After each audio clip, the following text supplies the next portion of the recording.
Facebook, what's up out there? I know it's been a long time since I've done a video, so I wanted to do an inventory preview video this Friday morning with you. I have 5 coins here that are super cool, headed up to the eBay store this weekend.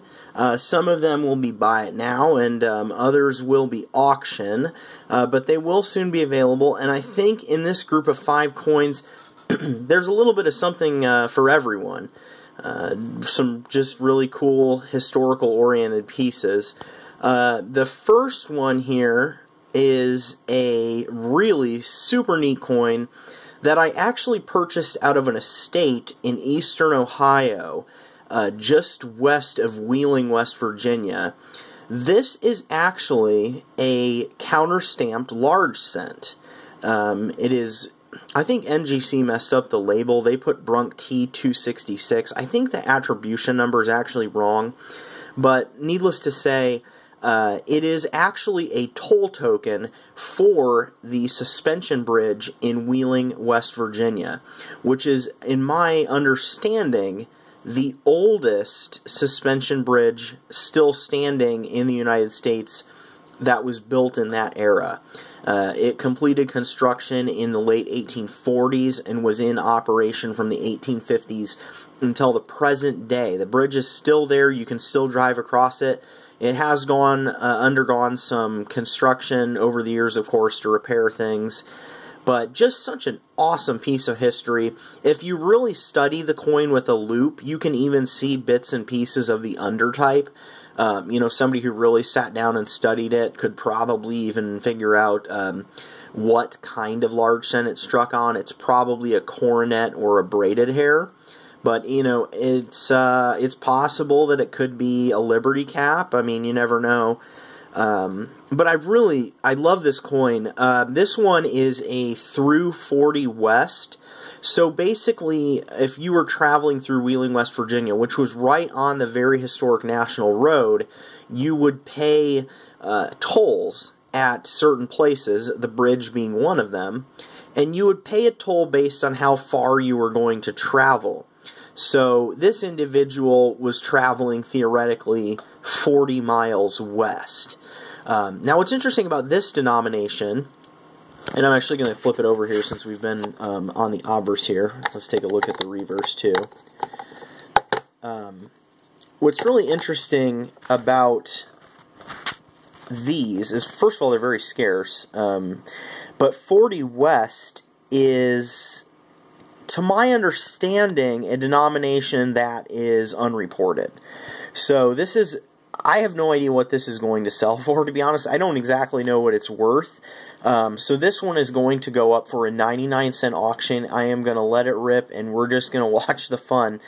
I expect that somebody who collects counter stamps, and perhaps even more importantly, somebody that collects transportation tokens, is going to be super into this highly unique and highly rare piece. So look forward to that one coming up over the weekend. Let's go ahead and go to coin number 2. This is totally changing gears here. This is a 1938D Buffalo nickel. Let's see if I can get this in the right focus so you can see what's actually really neat about this coin.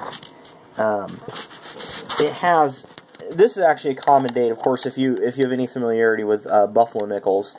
But this one just has wonderful rainbow toning that I think is just spectacular when you get it under the right light. I mean, you can see all sorts of really beautiful rainbow hues on this one, and maybe even more so on the back.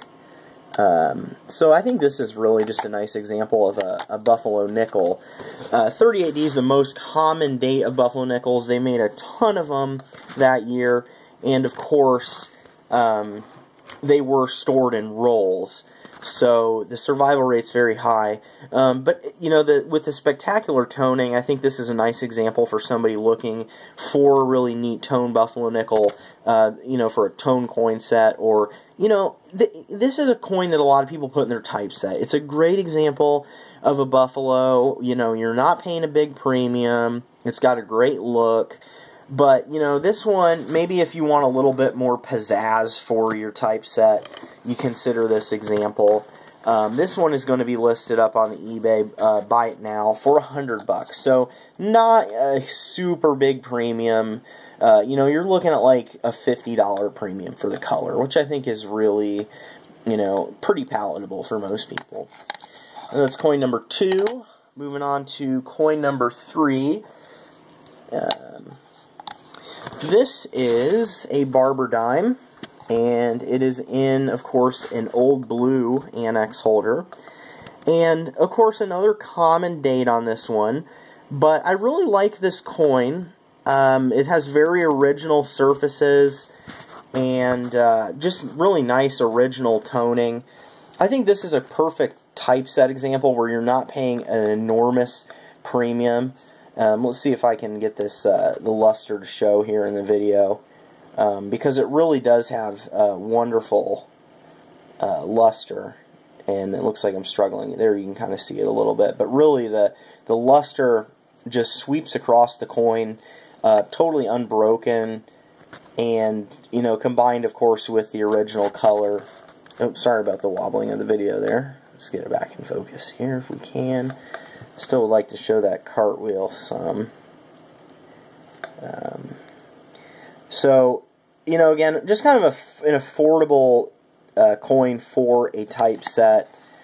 The asking price on this one is $170, and I think that at that price range, this is a coin that you can really, you can cross off that coin in your typeset at not a big price, and really it's not going to hurt anybody's feelings if you crack this out and put it into a book. I feel pretty confident that the grade is going to stay the same on this one. It might even upgrade.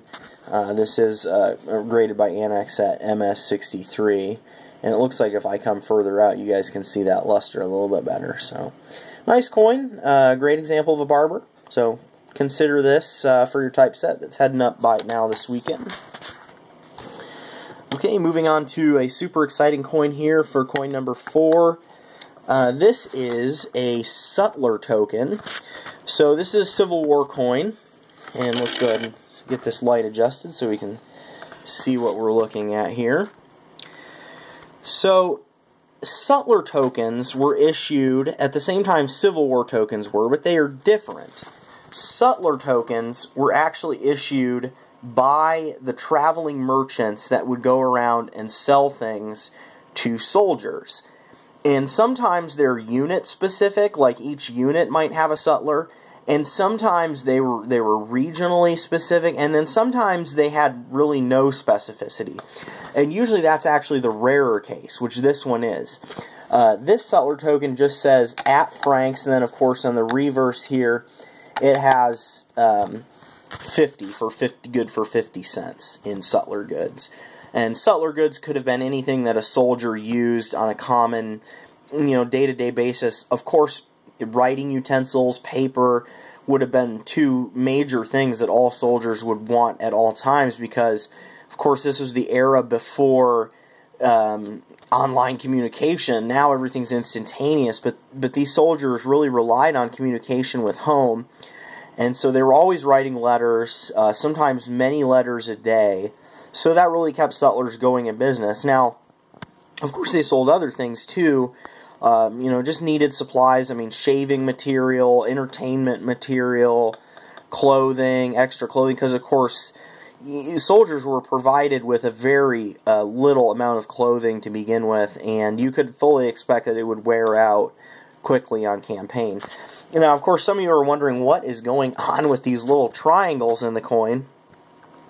NGC identified this one as counter stamps, but actually that's kind of a misnomer, as they are hand cancellation stamps. So basically the sutler stamped the coin to indicate it had been used.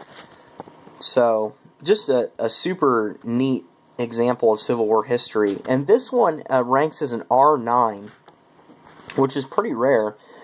I haven't really been able to find much online about it. I wanted to do a little bit more extensive research and do a post just on this coin, but it just didn't pan out that way because I couldn't find much information. So perhaps you guys, could maybe find more information on it. But I expect that this is going to go to a good home, somebody that collects Civil War material. It's not going to be all that expensive. I think the value on this coin is somewhere around maybe a maximum of $400 to $500, just because it's kind of a niche interest. But definitely something to consider if you are a Civil War buff. And finally, the last coin here, going a little bit further back in history. And this one, as far as eye appeal, I think is just going to be the stunner of the day for you here. It is a Hard Times token from 1834. This is the running boar example. Hard Times token number 9 in the catalog. And this is a beautiful example of a pretty common Hard Times token. Let's try and get this camera to behave here. And you can see this coin does have very nice luster on both sides. Very beautiful, very original piece. This one is basically a satire for Andrew Jackson. This was the era when really the United States was going through a lot of growing pains and a lot of growth, and trying to figure out what worked as far as a currency system was still really up for debate. And there was a lot of people that took offense to Jackson, who was really against the centralization of the banks. And, you know, it was really because they could not figure out how they wanted to operate the U.S. economy to keep it stable. We did kind of go into, we went into a Hard Times era starting in 1837 with the Panic of 1837, and that continued well into the 1840s, and that's when many of these tokens were made. So they're large size tokens, and most of them are satire focused, or they could have been used as merchant advertisement as well. But this is a gorgeous example. You just never see them in this high of grade. They're always like XF to AU-ish. And this one is a solid MS64. Honestly, if you really look at the coin closely, I wouldn't be offended to see this in a 65 holder. I think it's really close to gem. I mean, look at this angle here. This really shows those full sweeping cartwheels. It totally unbroken. I mean, you just have the most trivial marks on the surface. And if you're looking for a Hard Times token that's going to wow people, this is a great coin to consider. I'm offering this one at $325. And if you look at auctions, there's not a ton to go off of, but as far as quality goes, this is going to be right where you want to be. This is pretty much right on those quality auctions. So, a coin to consider for an Exonumia collection, or just, you know, something to look cool in really any collection. I think it's a neat coin with a lot of history. So those are the 5 coins that I have coming up for this weekend. I hope you enjoyed looking at them, and again, you can find this material on my eBay store, my eBay handle is SSchaefer11, and my eBay store name is Indie Coppers. You can also find that information in the About Me tab on this Facebook page. I hope everybody has a great weekend, and enjoy your coins.